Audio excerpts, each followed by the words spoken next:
Sometimes the biggest moves happen after everyone thinks the window closed. Welcome back to Lions News Fan Report, your home for breaking analysis, exclusive insight, and the conversations that matter most about our Detroit Lions. I'm here every single day, bringing you the updates, strategic breakdowns, and the perspective that goes beyond the surface-level coverage. And right now, I need to talk to you about something that's been developing in the background, a situation that could completely change the trajectory of our offensive line and potentially our entire season. Stay with me, because what I'm about to lay out involves opportunities that are still very much alive, decisions that the organization might be weighing right now, and a potential solution to a problem that's been keeping Lions fans up at night since Week 9. Ford Field has been electric this. We're watching one of the most exciting Lions teams in decades. A squad that's built on toughness, physicality, and an identity that starts dominating the line of scrimmage on both sides of the ball. Dan Campbell has created a culture where we punch teams in the mouth, control the clock, where we impose our will through power football that wears opponents down. And for 2 straight years, we've won the NFC North doing exact. But suddenly, that foundation has cracks that we can't ignore anymore. Christian Mahogany went down in Week 9 against Minnesota with a broken ankle. And when Campbell said he'd be out for a long time, every Lions fan felt that punch to the gut. This isn't just about losing a starter. This is about losing depth at a position where we were already thinner than we wanted to be. The offensive line that was an absolute fortress seasons has already taken a step back from that dominant level, and now we're facing the reality of trying to maintain that physical identity with young, inexperienced players being asked to step into roles they weren't quite. Jack Conley got added to the practice squad immediately after the injury. Tristan Colon and Kingsley Iguakan are the names being mentioned as potential fill-ins for Week 10 against Washington. These are talented young players who have futures in this league, but asking them to maintain the standard that this offensive line set over the past 2 years, asking them to protect Jared Goff, open holes for David Montgomery and Jahmyr Gibbs against playoff-caliber defenses, and it's a risk that could derail everything we've built. Now here's where things get interesting, and here's where I need you to pay close attention, because the conventional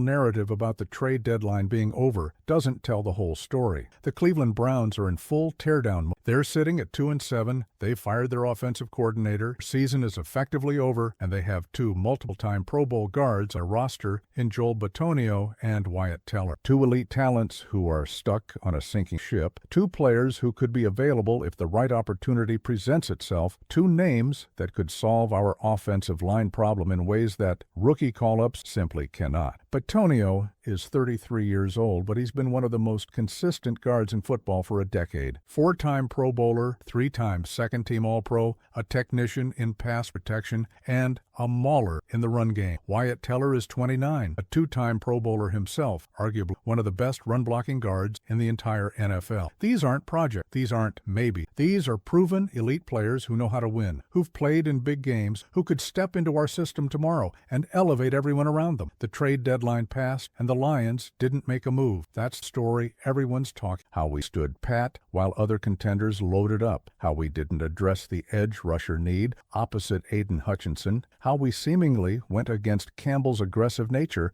by staying quiet. But here's the thing about the NFL that casual fans sometimes forget. Players can still be acquired outside the trade deadline. Free agency exists. Teams can release veterans. Cap situations change. Opportunities emerge. Cleveland paying Bitonio over $10 million this season to play for a team that's going nowhere. They're paying Teller over $14 million to be part of a lost cause. Those are significant cap hits for a franchise that needs to rebuild from the ground up, that needs draft capital and financial flexibility to start over. And the Lions, despite being in a competitive window, despite being Super Bowl, have one of the best cap situations in the league 2020. We have flexibility that most contenders don't have. We have the resources, aggressive moves if the right situation presents it. So here's the scenario I want you to consider. The Browns decide that holding on to expensive veteran doesn't make sense. Team that won't compete again until at least 2027. They're willing to release Tonio or Teller or potentially work out a trade structure more cap-friendly than a traditional traditional deadline deal. The Lions, facing the reality that we might not be able to protect Jared Goff or run the ball effectively with our current depth, decide to be aggressive. We reach out. We explore the possibility. We make it happen. Imagine Bitonio sliding in at left guard, bringing that decade of experience and Pro Bowl pedigree to our offensive line. Imagine Teller on the right side, opening holes that make our running game unstoppable again. Imagine Jared Goff having the time he needs protected by proven veterans who've done this at the highest level for years, not a fantasy. That's a realistic possibility if the Lions are willing to be creative, if they're willing to think outside the conventional timeline,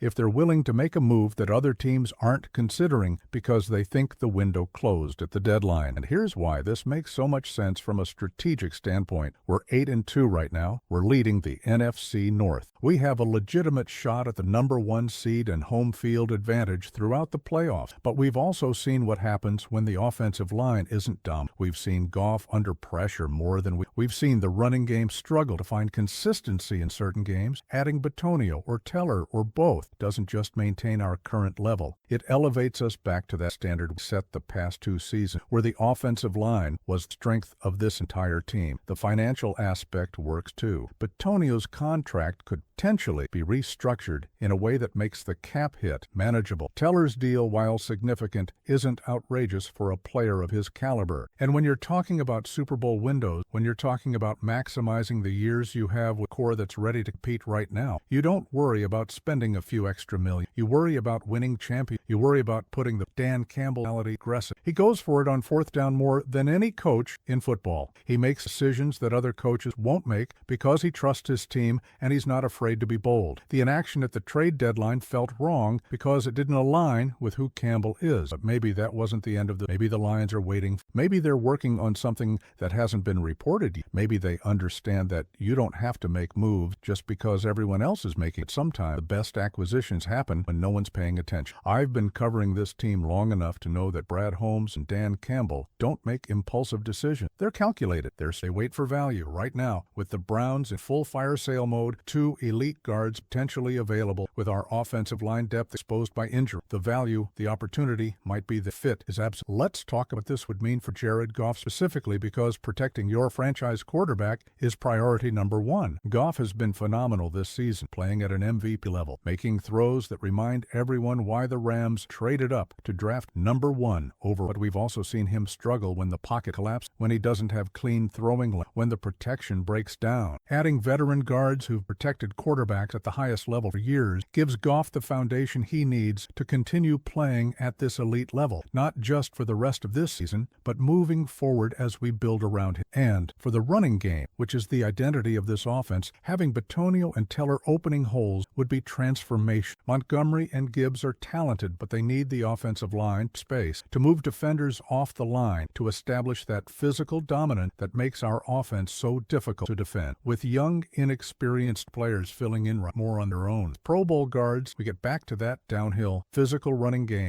The timing makes sense too. We're heading into the meat of our schedule. We still have divisional games against Minnesota and Green Bay. We have playoff implication every single game moving. This isn't the time to hope that young players develop quickly. This is the time to put the best possible roster on the field and go win games. If Bitonio or Teller becomes available, if there's an opportunity to upgrade the offensive line right now, the Lions need to jump on it without hesitation. Now, I want to hear from you, because this is the kind of move that generates strong. Do you think the Lions should pursue Joel Bitonio or Wyatt Teller if they become available? Would you be comfortable spending significant resources to upgrade the offensive line mids? Do you trust the young guys we have, or do you think we need veteran help to make a real Super Bowl? Drop your thoughts in the comments below, because I read every single one, and this is exactly the kind of strategic decision that defines championship team. If you want to stay ahead of every development with Detroit Lions, if you want analysis that goes deeper than the headline, if you want a community of fans who love this team as much as you do, then subscribe to Lions News Fan Report. This is where you get the real conversation, strategic breakdowns, and the update. Let's keep building this community together. Let's keep pushing Championship One Pride.